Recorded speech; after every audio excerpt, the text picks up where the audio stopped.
right now. Chris Shipp is the royal editor for ITV News. He joins us now in this breaking scenario of the former Prince Andrew being arrested by police. This is extraordinary because we had heard that there was potential issues in the United States, but this focusing in and around misconduct in public office. Is it correct that this goes back to his time as a trade envoy from the United Kingdom? All of this is extraordinary. Yeah. Good morning from here, Paul. Confirmation from one of our police forces. It's Thames Valley Police, which is the police force which looks after Windsor. They've confirmed this morning that they have made an arrest of a man in his 60s. Well, guess whose birthday it is today? Andrew Mountbatten-Windsor is 66 years old today. He is currently, as we know, living on the Sandringham estate in Norfolk, but it's where police officers, we understand, have gone this morning to make an arrest. And they say that former Prince Andrew, now called Andrew Mountbatten-Windsor, of course, is currently in police custody. So is that expectation, and again, we only can read into the same statements, does police custody mean he is currently in his home being interviewed by police, or is there any sign that he has left the property with police? That we don't know. We know that there are a number of police cars on the estate. He's living at a property called Wood Farm, which is a small house, small by royal standards perhaps, a small house on the Sandringham estate where Prince Philip actually used to live. In police custody, I would take that to read, I don't know this for sure, but I would take that to mean in police custody in a police station rather than custody in his own house. So that is a significant development, as you will know.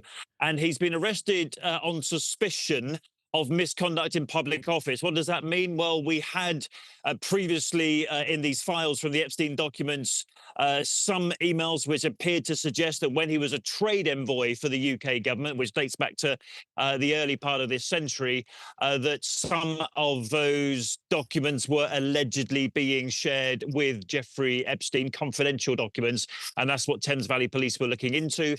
They've now made an arrest. So what was previously just a review has now become a proper full-on criminal investigation.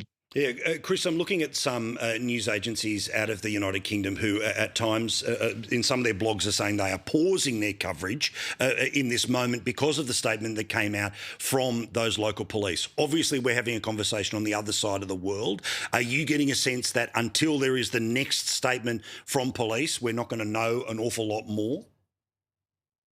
The trouble that we've got, particularly when reporting within the UK, is that this case is now what they call active. So therefore, we have to be very careful about contempt of court proceedings and all the rest of it. So that's, I mean, I don't think anyone is going to pause their coverage of this. I know that certainly on our network, we're not pausing our coverage of it. But it does just mean that we have to be super careful when it comes to an active police investigation. And a man, the King's brother, is under arrest on suspicion of misconduct in public office, but it does limit what we can now say about the police investigation because it is now a proper criminal investigation. Interestingly, speaking on the BBC this morning, the Prime Minister of the United Kingdom, again speaking before the arrest, said, and I quote here, anyone who has any information should testify.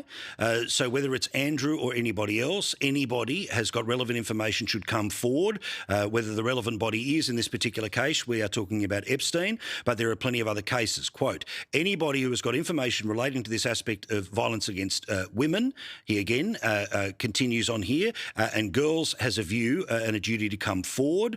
Put simply, he again refers to nobody being above the law. So in that information and that interview, it's a reference to the wider allegations, but not the specific scenario that we are discussing as we speak. Look, I know you've got to get back to it, Chris, because you're telling the good people of the United Kingdom, thank you for telling us on the other side of the world what's going on. What a morning.